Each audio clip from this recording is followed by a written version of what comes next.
Let's start. Thank you everyone for joining us tonight. I would like to welcome a very special guest for us, Joseph Paris. We have been working for years together. Joseph is the head of our OPEX society.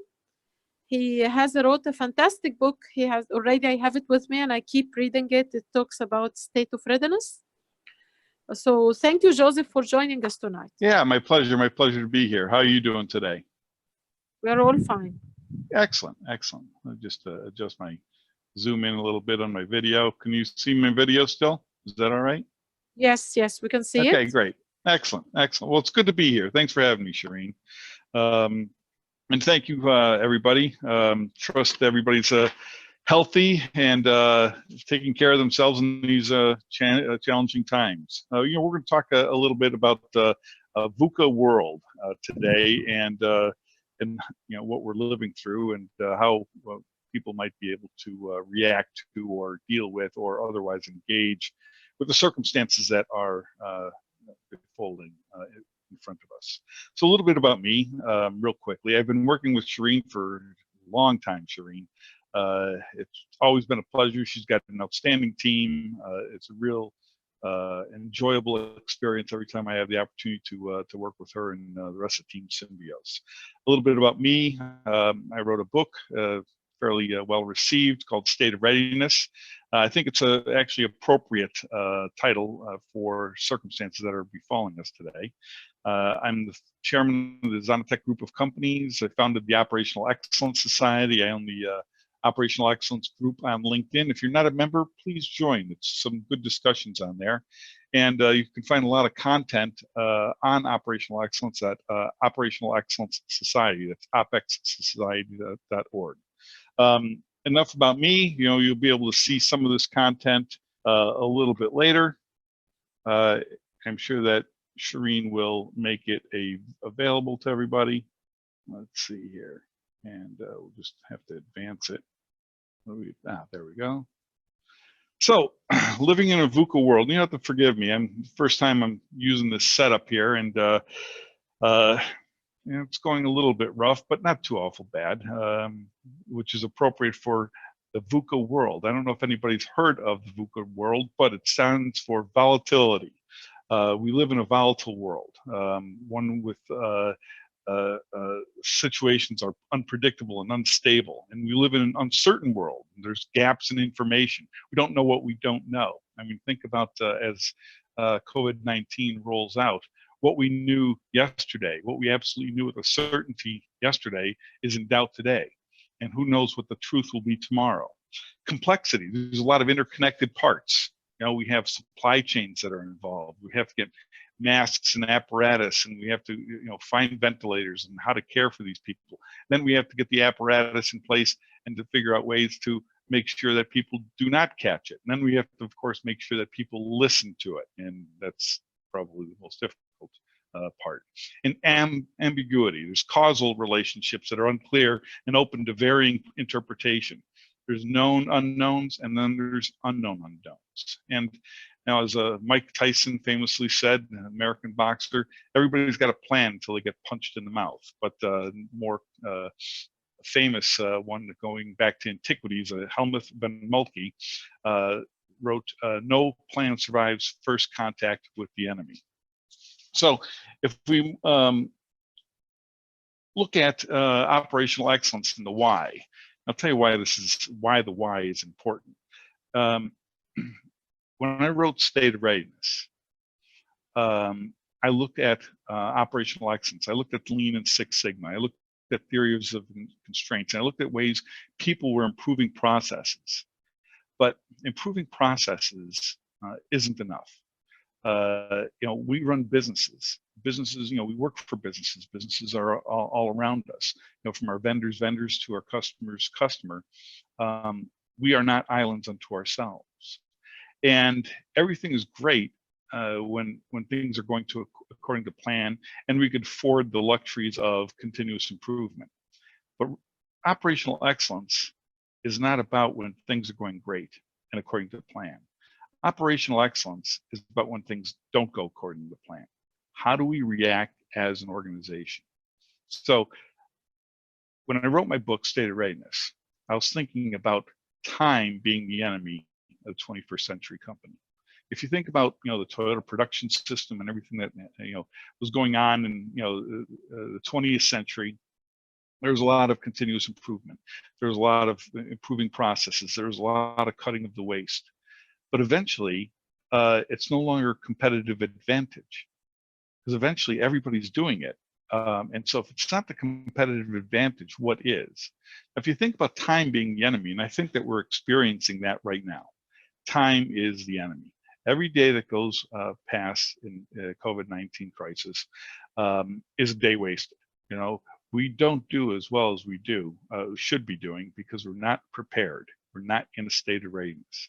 So to be in a state of readiness, which is the competitive advantage, we have to be able to see further beyond the horizon.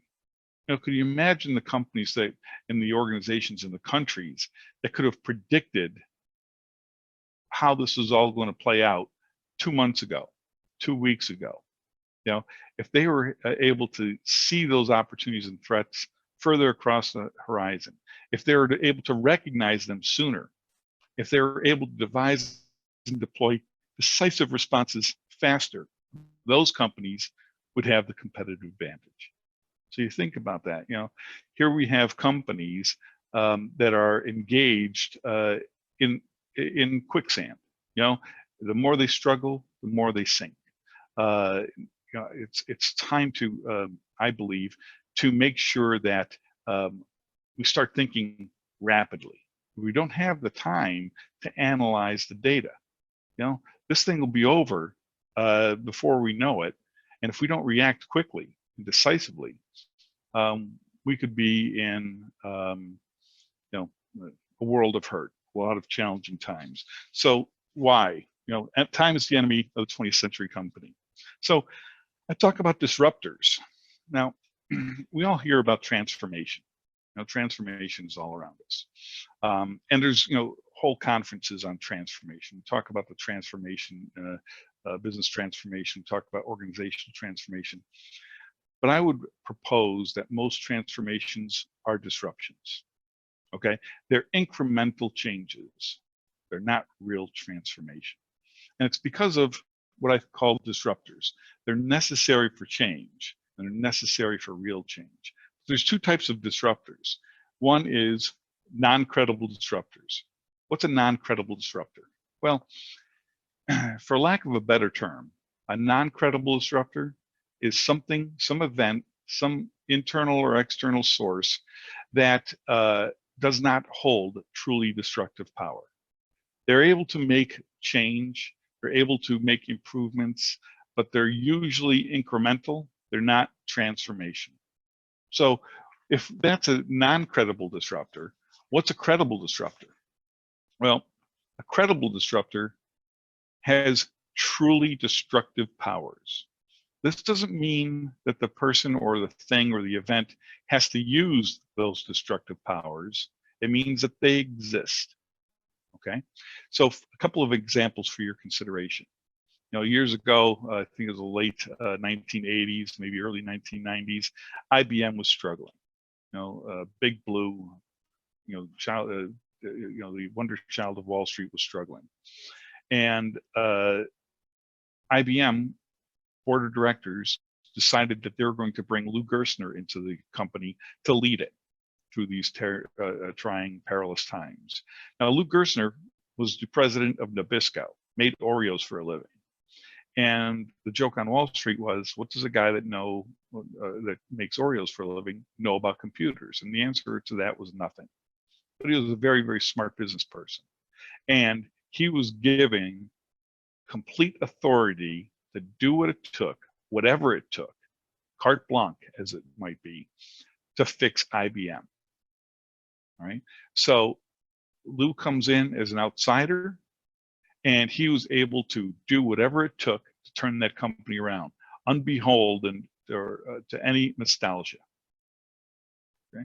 He had truly destructive powers. You think about Kodak. Kodak's another company. They invented the bullet that killed them. Think about it. Everybody thinks that IBM or Kodak is a photography company. Well, Kodak was actually a chemical company that serviced the photography industry. And when I say they invented the bullet that killed them, down deep in their R&D basement, some gentleman invented basically electronic photographs. The photographs that we see on our phones nowadays. And he comes up and he says, "I've invented digital photography." And Kodak didn't want to have anything to do with it because they had billions of dollars in apparatus invested in the chemical industry, and all of that would be unneeded in digital photography. And that destructive power killed Kodak. Just a few years ago, we had the great financial recession, the Great Recession, as they call it.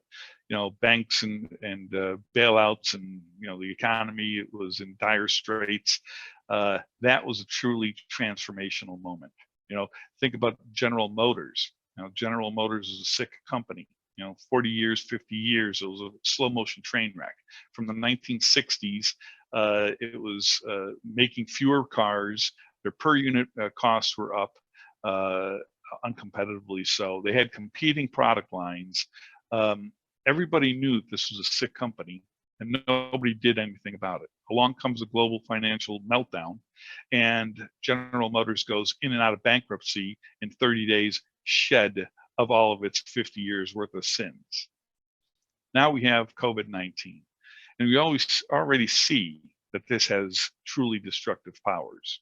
I mean, certainly at least on the order of the Great Recession, maybe even more so, because at least with the Great Recession, people had experience in dealing with financial crises. This is not a financial crisis. This is much bigger than just a financial crisis. So we already see how it's influencing people's behaviors. Okay, and will people come back? Will people come back and start taking flights? Will people have conferences? Will people start embracing telephony a little bit more? We shall see. So that's really all I had to say to set up for our discussion there. Shireen, you still there? Yes, and it's interesting when you say that our enemy is time. Yes. But people think now our enemy is Corona, not the time. Yeah, well, I would say that they're only partially right. Okay, the coronavirus absolutely is the catalyst, okay, for this crisis or this challenging times that we're in. But in order to engage the coronavirus, time is not on our side. We have to fight time. I'll give you a couple of suggestions or something for you to consider. It started in Wuhan, China, right? If it was recognized soon enough, early enough, and responded to with decisive power, decisive action, on time, it would have never left China, and it would never have been the problem it is today. If they had identified it in Milan, okay, in northern Italy, and they attacked it aggressively, they might have stopped it from spreading all over Europe. But now it's a worldwide epidemic or pandemic, and we've lost the battle of time, at least in that first instance. Now we still have other times. Now there's a time to create a vaccine, or time to create and distribute tests, time to implement countermeasures that will protect people and property. Then there's a time about businesses. Right now, as I said, my oldest son says that one runway at Frankfurt Airport's a big airport. One runway has been shut down and is devoted to parking airplanes that aren't flying. And this is being repeated all over the world. We have to be able to make quicker decisions, more decisive decisions. And unfortunately for CI people, we like to collect data. We don't have a lot of time to collect and analyze that data. We're doing this in real time. That means that we have to now rely upon our individual and collective expertise We have to reach out beyond our four walls and make that phone call to that stranger in that other country or in that other company to see what they're doing. You know, we have to break the rules and make the phone calls and get the information, accurate information, to the people that need it, so that they can make the best informed decisions that they can. Not the absolutely perfect ones, because perfect is going to be too late, but good enough decisions that are going so to we don't have to wait to be 99.99 confident. Yeah. Absolutely correct. Absolutely correct. At least interesting. You know, something else that's interesting, Shireen. I've been speaking to a lot of leaders in continuous improvement programs, and I'll assume that there's a lot of people that are in continuous improvement on this podcast. Is that correct, or on this webinar? Is that correct? Shireen? Yes, it's correct. Okay. Yes. Okay.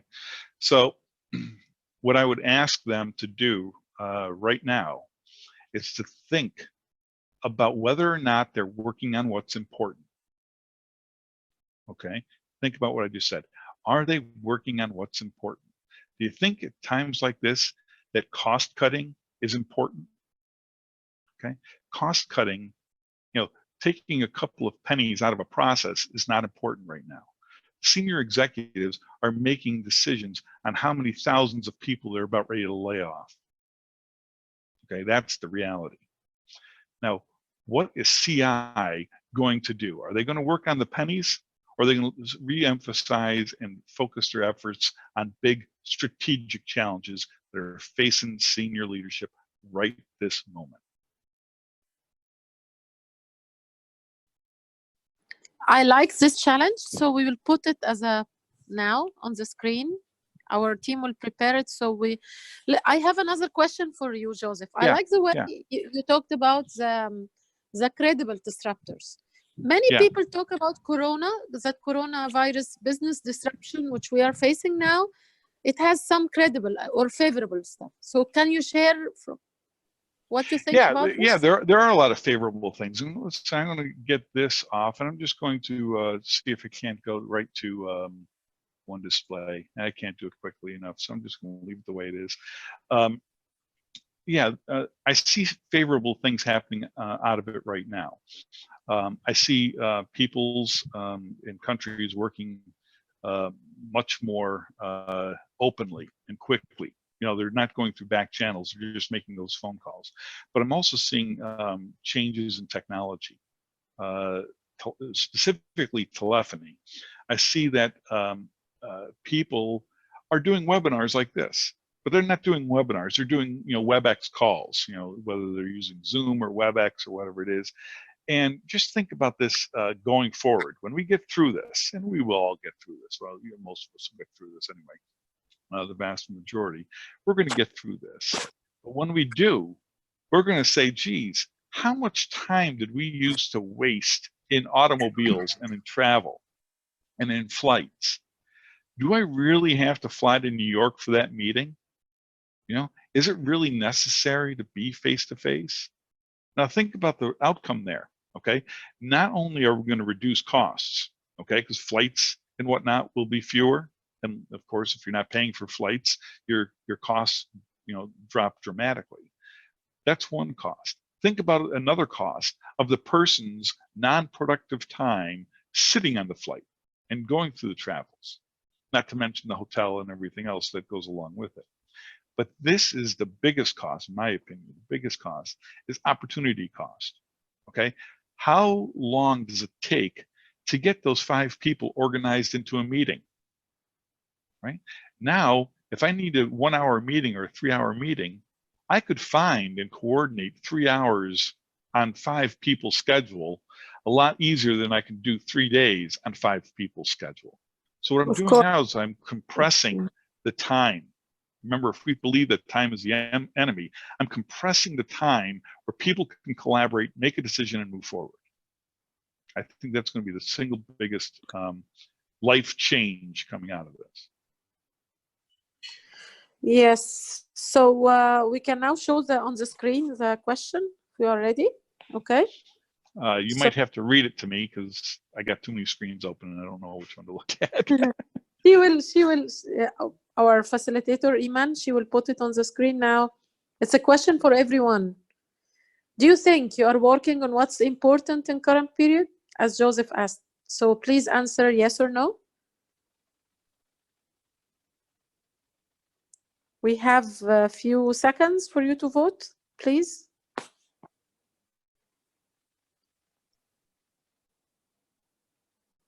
It is on your screen, so please, we expect answers.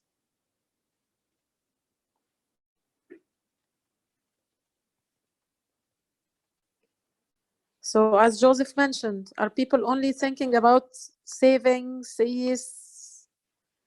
pennies, as they say, or just focused on what's important for the business? So we have 24 answers so far. We expect more. Please share. We have 3 seconds. Now we have 25. That's cool. We need more.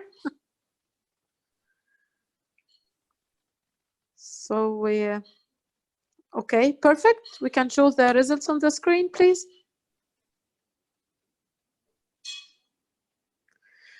So 76% of people, Joseph, they think they are working on what's important. And 24% think they are not. Okay. Well, I guarantee you that everyone is either right or wrong. So we have another one. So let's see it. You know, funny. This is an important add-on to that. Pay attention to what it is that you're doing now and why you're doing it. Because I was only half kidding when I said we're all going to be either right or wrong. At the end of this is when we're going to be able to judge whether we were right or we were wrong, and to what degree right or wrong. So I think it's important right now to capture for later analysis, because we haven't gone through this before. Capture for later analysis the decisions we made, why we made them, and the outcome. And they're going to be incremental. I think that'll be very useful later on. Yes, thank you, Joseph. Now we have the second question. Is your company, your team, or your company thinking about layoffs? Yes or no? So we want to get the answer from you, please. Sharing. So we have few seconds. 17 have answered. Yes, we want more. Now we have 19, so we expect more. Thank you. Please share. 3, 2, 1. Okay. Put the results on the screen. So 90% of people, their company is not thinking about layoff. And 10% only thinking about layoff. Okay? So, interesting. I have another question for you, Joseph. For me, it's always good to talk to people and understand what they want to do. So what do you expect? How the economy will look like? What companies should do to protect their companies against this disruption? How we can make it favorable? It depends on how long. The people that just said that their company's not considering layoffs, if it goes, I mean, the company will carry their people for a month, maybe two. But at that time, there's going to be a decision point where they say, how long is this going to last? And if I guarantee you, they're always thinking about layoffs, especially in times of crisis. But they will see what the future holds, and if it looks like we start getting some positive news, then the layoffs won't appear. But some statistics were released about Canada. In Canada, those people who are released, they are laid off. They usually used to have like 25,000 people every month applying for financial aid because they lost their jobs. Yeah. But last month, they had 500,000 applicants. Yeah, the numbers are the numbers are going to be pretty scary in the United States also, I believe. But I also, unlike unlike most other places, companies, it's very easy legally. It's very easy for companies to lay off people. So you're going to see that. In certain countries, it's a lot more difficult to lay off people. So that also might influence, depending on where your audience is coming from today, whether or not a company is thinking about layoffs, because they legally might not be able to think about it. However, in the States, with restaurants being closed, right? You can't, all the hospitality business, all the hotel owners and whatnot, they have no customers. They have no need for these employees. They can't carry them. And those people, at least in the States, are being laid off pretty quickly.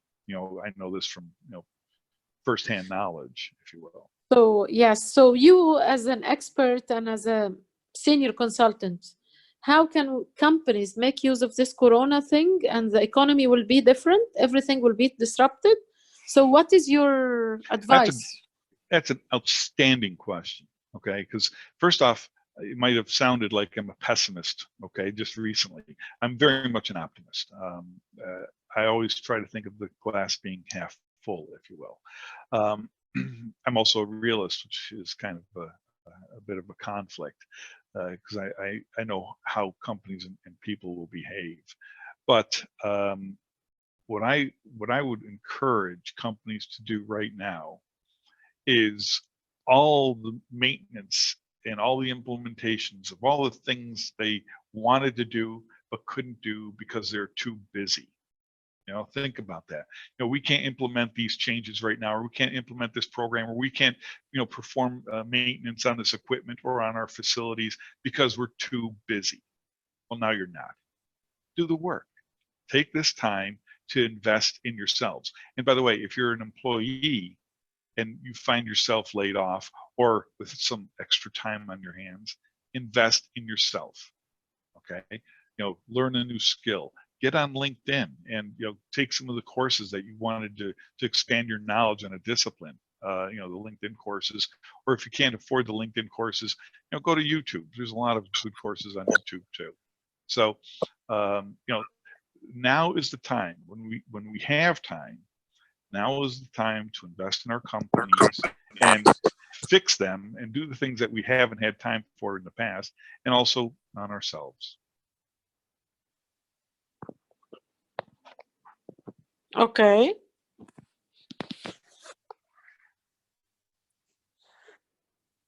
Okay, that's interesting, because some people talk now about that the future is about digitalization, and now our life has changed. We have to do all our works from home through using our phones, digital applications.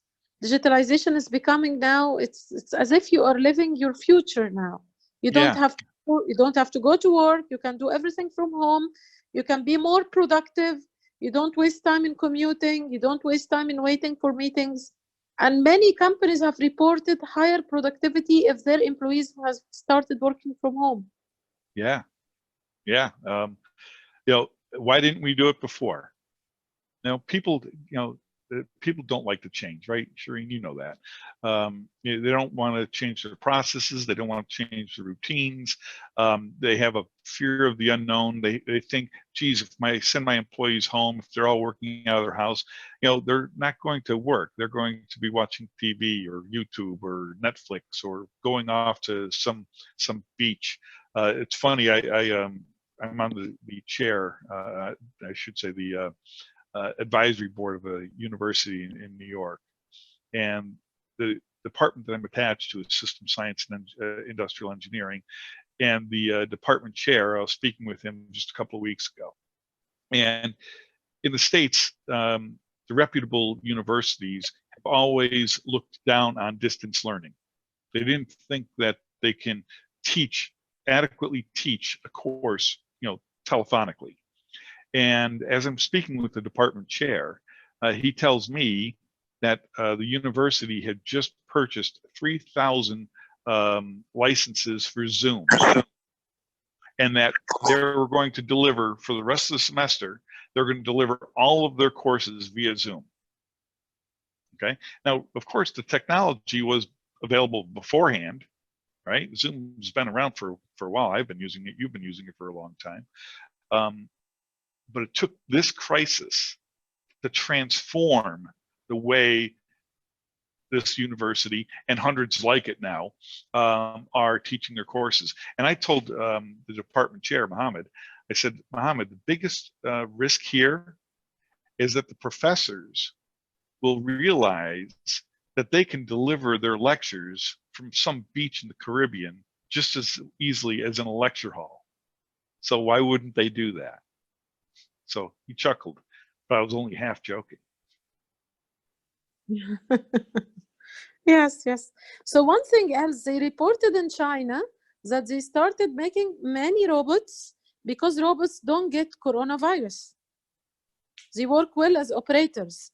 So currently, many companies, big companies, are considering hiring more robots as operators. Well, that comes down to a cost benefit always. I mean, we've been seeing robots be introduced into the manufacturing process continually over time. You know, we use them in hazardous circumstances where, you know, to send a person in there might incur too much risk, so we send a robot. We use robots to do routine things that, you know, for lack of a better term, don't require a whole lot of thinking, that are routine. And we automate them because to have a person doing it, the value add is not there.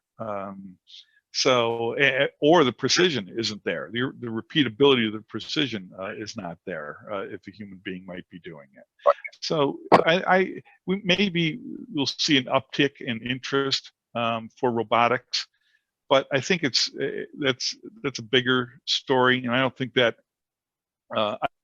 because of coronavirus you're going to see an explosion in the introduction of robotics. I just don't see that.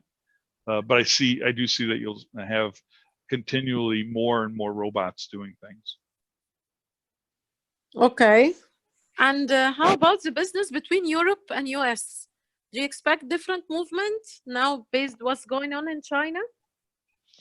I think that, you know, right now, you know, trade is being challenged for a variety of reasons. You know, coronavirus is disrupting, you know, people can't go to work to build the products that they need to build. Therefore, the supply chains are getting disrupted. But, you know, longer term, again, this will pass and everything will get back to, you know, a new normal, if you will. But I don't see that trade between Europe and the US, or China and the US, or any two countries are going to be impacted long term because of it. I mean, right now they're all dealing with it in real time because it's a challenge in real time. But you know, eventually it'll settle down to its natural trajectory. So I like your new normal term. That's very interesting. So when you say new normal, how long will it take us to go to this new normal? How long do you expect this to? Well, if you think about the Hegelian dialectic, okay, the Hegelian dialectic is a way of reasoning, and there are basically three functions of it. There's thesis, there's antithesis, and then there's synthesis. So the thesis is a new way, okay, and you have to think about it as being a pendulum. The new way, whatever it might be, you know, back in the 2000s, you know, the internet was the new way. That was the thesis. But then there comes a point of unsustainability and backlash. That's called the antithesis. Okay, so now the pendulum swings the other way. So I think that right now what we're going to do is we're going to see a thesis, which is this coronavirus threat, and you're going to see the pendulum swing in protection mode. Okay, how do we protect the populace? How do we make sure you know, billions of people around the world don't get killed, et cetera, et cetera. But there's going to be an overstep, an overreach. You know, I was reading just yesterday, or was it today? I'm reading about this stuff every day, so it was one or the other. But a full 85 to 90% of the people that are dying from this are over the age of 65 or have underlying health problems. Okay, so what we're doing now is we're putting in place protections for, you know, 85% of the populace that doesn't need the protections. All right, think about it. Now, wouldn't it be better to protect the 15% with all of our resources at our disposal rather than try to achieve the 100%? So that the antithesis will be people saying this is ridiculous. I've spent enough time in my apartment. I'm not a prisoner in my own house, and they're just going to start breaking the rules. And then you might even see some psychology where they flaunt that they're breaking the rules. So that'll be the antithesis. And then the synthesis will be, a pragmatism that'll settle in. It's like, yeah, that was really bad. We fixed it. We're through it. How do we prevent it from happening again? What were the lessons learned? And make sure that we put realistic protections in place. I mean, I could get back to 9/11 and the craziness that occurred at the airports.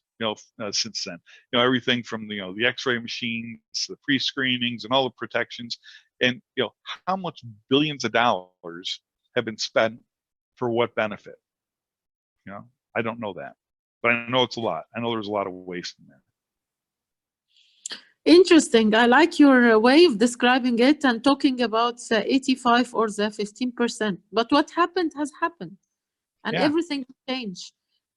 And the whole. So, how long do you expect this will last? Like, will it be till June, till August, or what's going on? That would just be another uneducated opinion. I think there's a lot too many of those out there already. I don't know how long it's going to last. But feeling that the whole world has stopped production, it's slowing. It's really frightening. Yeah, but that's not going to last for too long, because the pressure of the demand will be too great. I mean, like I said, how long will a person voluntarily stay in their apartment before they say, I'm leaving? And as soon as they say, I'm leaving, then other people will leave. So there's just only so much containment.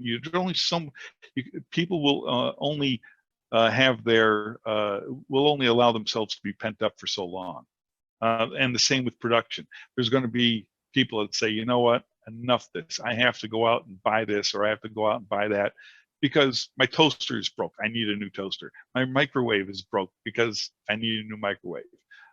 These things are going to happen sooner rather than later. That pressure will overcome any other government edicts.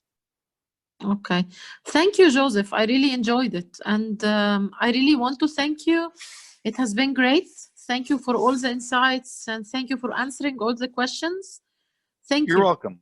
And thanks for having me, Shireen. This was a lot of fun. Got to try out my new studio a little bit, got to get some of the kinks out, but I really appreciate you having me on board. And as always, it's great to, team up with the Symbios and yourself. Thank you. And please mention about our LinkedIn page for the society so anyone can join and can ask you, contact you. Yeah, please. Yes, please. Thank you for that. I own the group Operational Excellence on LinkedIn. It's got roughly 70,000 members. I keep it nice and tightly organized so that no spam and nothing, only quality content is on there. And of course, we have about 2,000 pieces of content on the OpEx Society website itself, which is free to access. You don't have to even register. There's nothing between you and the knowledge at your disposal. opexsociety.org. We also have a bookstore on that, which has got hundreds, if not thousands, of pre-vetted books based on subject matter. So if you're looking for that new something to read or better yourself, go to the OpEx Society website. Thanks, Shireen. Thanks, Joseph, and thanks to everyone who's joining us. We can see you next Wednesday in our next webinar about how to fight coronavirus in your business. Thank you. Thank you very much. All right. Take care. Thanks. Good evening. Okay. Thank you. Thank you. Thanks.